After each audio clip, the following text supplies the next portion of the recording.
देखिए ठेकेदार साहब, आपका काम हो जाएगा, मैं फाइन पास कर दूंगा, पर मेरा 20% कमीशन मुझे एडवांस में मिल जाना चाहिए। सर, इतना तो हमें बचेगा भी नहीं। अगर आपके हिस्से को देने की नौबत आएगी तो पुल बनाने में मटेरियल में कटौती करनी पड़ेगी, फिर पुल कमजोर बनेगा सर। तो कर दो, पर मुझे मेरा कमीशन मिल जाना चाहिए। सर, कमजोर पुल भविष्य में गिर भी सकता है, जान माल की क्षति होगी। भगवान से तो डरिए सर। भगवान क्या देखने आ रहे हैं? जब देखते तो ना डरता। वैसे भी उनके पास इतना समय नहीं है कि वो मुझ पर नजर रखें। अरे कुछ चढ़ावा उन पर भी चढ़ा देंगे, वो भी खुश हो जाएंगे। देखता हूँ सर। हाँ देखिए। प्रणाम सर। अरे कहाँ मर गई? कुछ खाने को भी दोगी या भूखा ही चला जाऊं? जी अभी लाए। ये लीजिए। ये क्या बनाया है? जली हुई रोटियां और ये सब्जी बेस्वाद। लो तुम ही खा लेना। बेटा खाने के साथ ऐसा नहीं करते, और वैसे भी बहू पोते को स्कूल के लिए तैयार कर रही थी, तो रोटियां मैंने ही सेक दी। पूरी हो गई हो ना, ध्यान नहीं रहा, शायद थोड़ी जल गई होगी। ज्यादा साइड ना लो अपनी बहू का, आपका दिमाग भी खराब हो गया है। आप लोगों को करना ही क्या होता है? एक खाना भी ढंग का नहीं बनता, काम ही क्या है घर का? करना क्या होता है? हाँ बेटा सही कह रहे हो, हमें करना ही क्या होता है। सुबह से शाम तक बहू एक पैर में लगी रहती है। सबके लिए नाश्ता, खाना, डिनर तैयार करना, घर संभालना, तुम्हारे बच्चों को स्कूल के लिए तैयार करना, तुम्हारा हमारा सबका ख्याल रखना। उसे तो बस यही डर लगा रहता है कि उससे भूल ना हो जाए। सभी को खुश रखने के चक्कर में अब तो वो ये भी भूल गई है कि उसका भी एक सपना था, उसके भी कुछ अरमान थे। बीमार रहने लग गई है अब तो। मैंने देखा है उसे थक कर अपने शरीर के दर्द के साथ सो जाती है, नींद भी कच्ची, डरते डरते कि कहीं ज्यादा देर तक न सो जाए। फिर से उठकर रोज की तरह सुबह से शाम, शाम से रात तक लगे रहना। इसमें नया क्या है? सभी करते हैं, काम ही तो कर रही है। क्या कहा तुमने? अपना काम ही तो कर रही है। अभी तो तुमने कहा था काम ही क्या है घर का, और अब कहते हो काम ही तो कर रही है। वकालत ना करो माँ, हटो, मुझे जाने दो। भगवान से तो डर बेटा। भगवान से तो डर बेटा? भगवान देख रहे हैं क्या? जब देखेंगे तो डरूंगा। और सुनो, बेटी को बोल देना सिंगिंग डांसिंग में कोई करियर नहीं है, मेडिकल करना है उसे, उस पर ध्यान दे। आता हूँ शाम को, आज स्टाफ की क्लास भी लगानी है, काम चोर हो गए हैं। बेटा आज मेरी दवा लेते हैं, कई दिनों से बुझे आ रहे हैं। क्या बाबूजी, पीछे से टोक दिया? इतने काम पड़े हैं, किसी और से क्यों नहीं मंगवा लेते? वक्त नहीं है मेरे पास। ड्राइवर गाड़ी निकालो। पापा मेरे लिए कलर्स दे आना, और हाँ रसगुल्ले भी। लेते क्यों आना, अभी तो चलो बेटा, ये मेरे काम से ज्यादा जरूरी।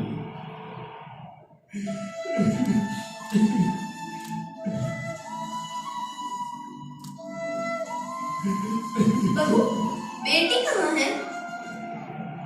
वो अपनी डांसिंग क्लास में गई है। क्या? अगर उसके पापा को पता चला तो? बंद करा दे बेटी, ये जान जाएगा तो हमारा जीना दूभर कर देगा। बंद करा दे बेटी। जी मैं बात करती हूँ उससे।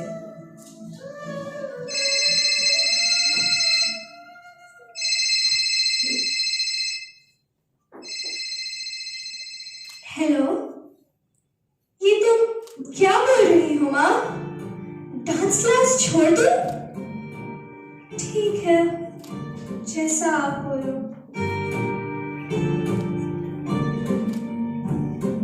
कारी कारी रहना सारी सांधेरे क्यों लाई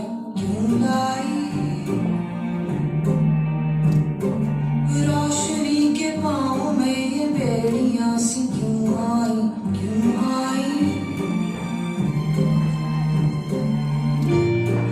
कुछ यारे कैसे अंगारे जैसे छाँव छली धूप मैली क्यों है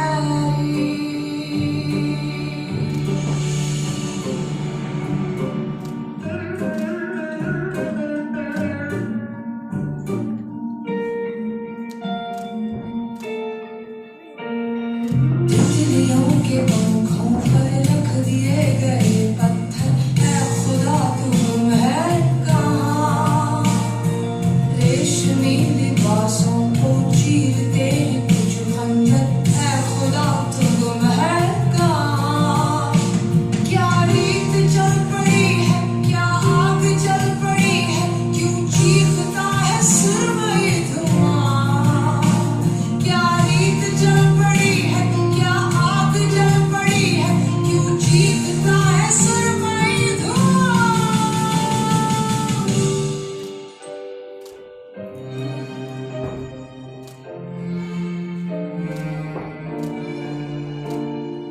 कारी कारी रहना सारी सांधेरे क्यों लाई रोशनी के पाँव में ये बेड़ियां सी क्यों आई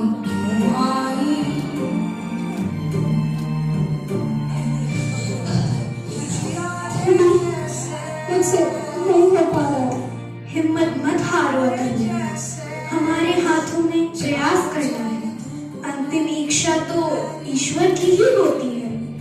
ईश्वर पे भरोसा रखो, वो सब ठीक कर देंगे।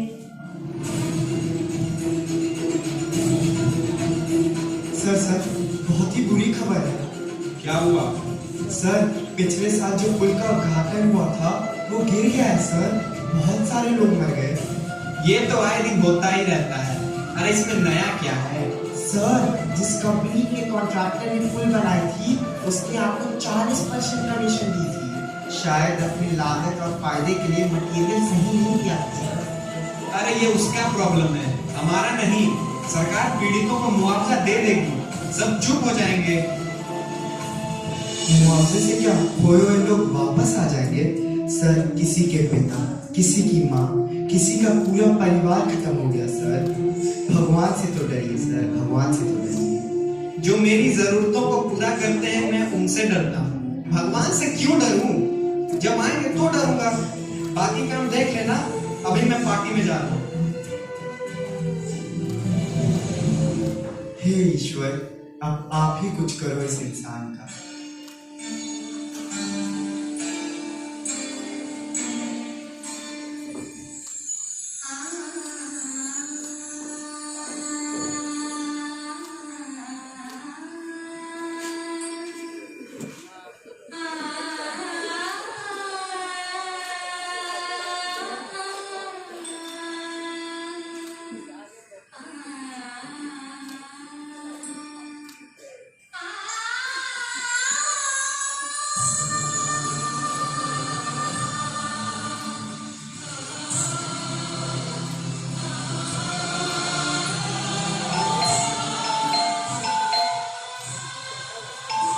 ओफो, अरे देखो तो कौन है। ये लोग भी ना बस दिन रात लगे रहते हैं, मैं ही देखता हूँ। जी कहिए, किनसे मिलना है? मैं तुमसे ही मिलने आया हूँ वत्स।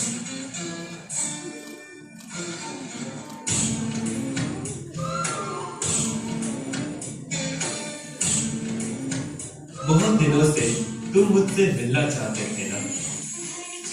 मैं आपसे मिलना चाह रहा था? मैं तो आपको जानता भी नहीं। वत्स, कितनी बार तो तुमने ही कहा है, भगवान आएंगे तो डरूंगा, तभी मानूंगा। लो, मैं आ गया। तुम्हारा मतलब तुम भगवान हो। अगर तुम भगवान हो तो मैं भी भारत का प्रधानमंत्री हूँ। वत्स, मैं वो हूँ जिसने तुम्हें साहब बनाया। ये जो गाड़ी है, बंगला है, ये सब मैंने तुम्हें दिया है। तुम कहते थे ना कि नजर में रहते हो और नजर नहीं आते। लो, मैं तेरे नजर में आ गया। आज तुम पूरे दिन मुझे देख सकते हो और कोई भी मुझे नहीं देख पाएगा। अरे बेटा, क्या कर रहा है दरवाजे पर? कोई तो नहीं है वहां। आजा, प्रसाद ले ले। अरे ये क्या बकवास, ये मैं क्या बोलने जा रहा हूँ? अगर सच में ये भगवान हुए तो इनके सामने मैं क्या सोचूंगी? माँ, क्या तुम्हें यहाँ कोई भी नहीं दिख रहा है? सिर्फ तू दिख रहा है और तो कोई नहीं। चल, तैयार हो जा, ऑफिस भी जाना है ना।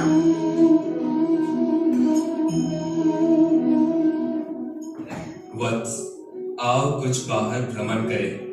आज मैं सारा दिन तुम्हारे साथ व्यतीत करना चाहता हूँ।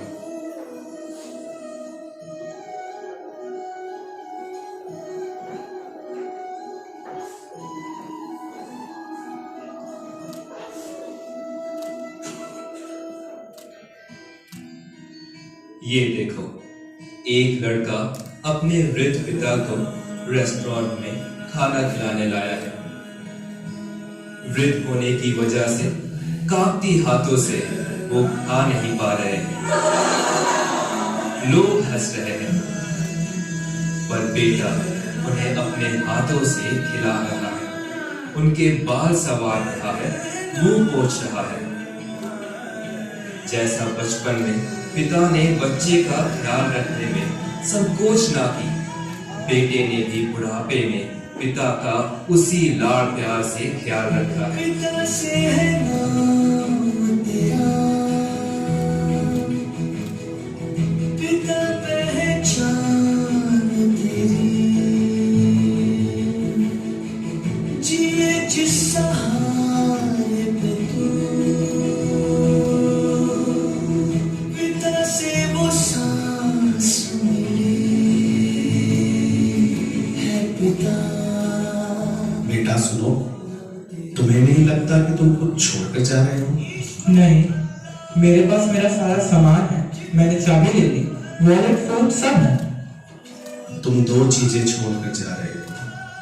पहली, हम बुजुर्गों के लिए उम्मीद की क्या है कि ऐसे भी बच्चे होते हैं, और दूसरी, यंगर जनरेशन के लिए एक बहुत बड़ा सबक कि अपने माता पिता से दूरी मत बनाओ। सब है,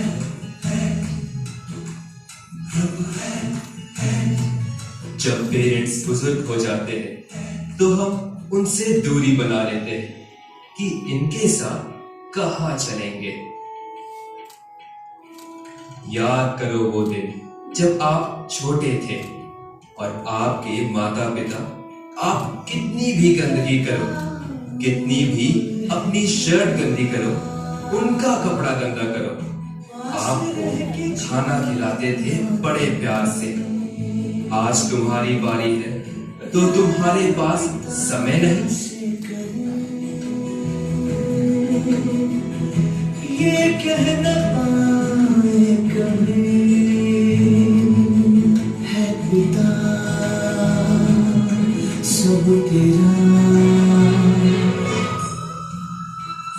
वत्स, आओ आगे चले।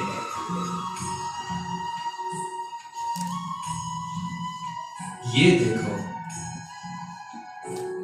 ये रोटी तो जली हुई है।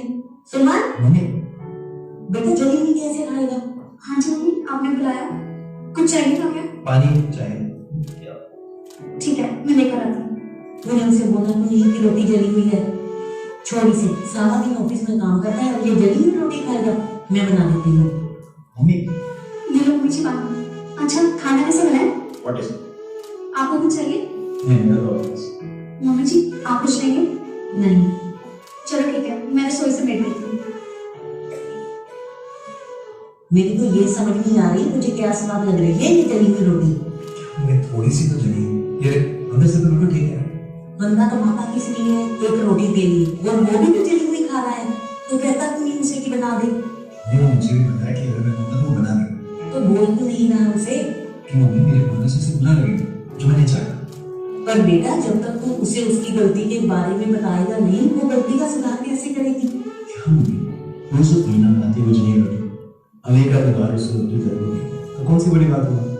हम उसने सोच के थोड़ी ना बनाई कि आज मैं जली रोटी बनाऊँ। जो सही लगे करो भाई, तू मेरी सुनता ही कहाँ है?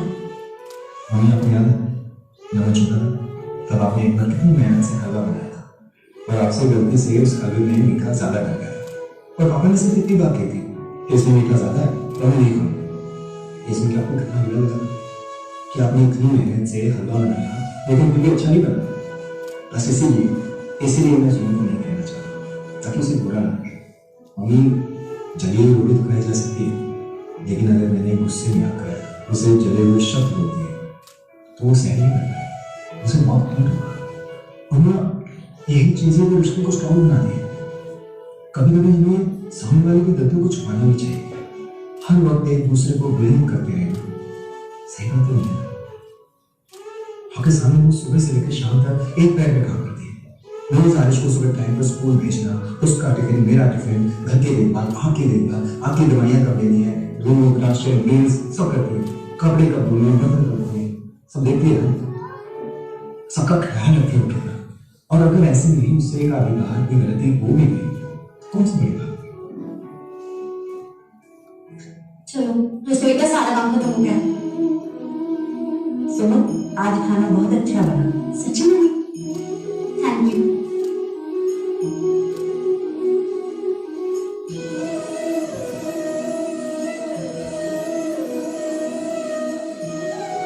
ये देखो, एक मजबूर पर खुददार पिता। इसने जो जूते पहने हुए हैं वो नीचे से फटे हुए हैं, पैर में कील गड़ गई है, खून भी निकल रहा, पर वो जूते नहीं उतार रहा। जाओ पूछो कि वे जूते क्यों नहीं उतार रहे। बाबा, जूते नीचे से फटे होने की वजह से आपके पैर कट गए हैं, खून भी आ रहा है। इससे बेहतर तो आप नंगे पांव चलते। बेटा ये जूते मैंने मेरे पैर बचाने के लिए नहीं, मेरे बेटों की इज्जत बचाने के लिए पहने। वो विदेशों में कमाते हैं, बहुत समझते हैं, उनके पास मेरे लिए समय नहीं। अगर मैं खाली पैर चलूंगा तो लोग क्या कहेंगे, मेरे बेटों को ताना मारेंगे। मैं ये दर्द तो सह लूंगा, पर बच्चों की इज्जत पे आंच नहीं आने दूंगा। कुछ अनुभव हुआ वत्स? जी प्रभु। वत्स, तुम्हें पता है जिन लोगों को तुमने देखा अब वे जीवित नहीं है। क्या ये आप क्या कह रहे हैं प्रभु? ये कैसे संभव है? अभी भी तो मैं उनसे मेरे सामने से देख कर आ रहा हूँ। ये आप क्या कह रहे हैं प्रभु? ये सारे लोग कल ही अकस्मात मृत्यु को प्राप्त हो चुके हैं। कल के हुए पुल हादसे में इनकी जान जा चुकी है, और कहीं ना कहीं तुम इसके दोषी हो। ना तुमने भ्रष्टाचार में साथ दिया होता, ना पुल कमजोर बनता। सोचो वत्स, सोचो इन परिवार के आश्रितों का क्या होगा। क्या तुम्हें नहीं लगता इन सारे परिवारों के कातिल तुम ही हो? भगवान मुझे क्षमा कर दीजिए, भगवान मुझे क्षमा कर दीजिए, क्षमा कर दीजिए। इस पाप की जो भी सजा देंगे मैं तैयार हूँ प्रभु, वो सजा भुगतने के लिए मैं तैयार हूँ। मुझे जीवित रहने का कोई अधिकार नहीं प्रभु, कोई अधिकार नहीं प्रभु। मुझे क्षमा कर दीजिए प्रभु, मुझे क्षमा कर दीजिए। लोग चेहरे को साफ रखते हैं जिस पर लोगों की नजर होती है, लेकिन दिल और कर्म साफ नहीं रखते जिन पर भगवान की नजर होती है। उठो बस, अपने कर्मों का फल तुम्हें इसी जीवन में भोगना है।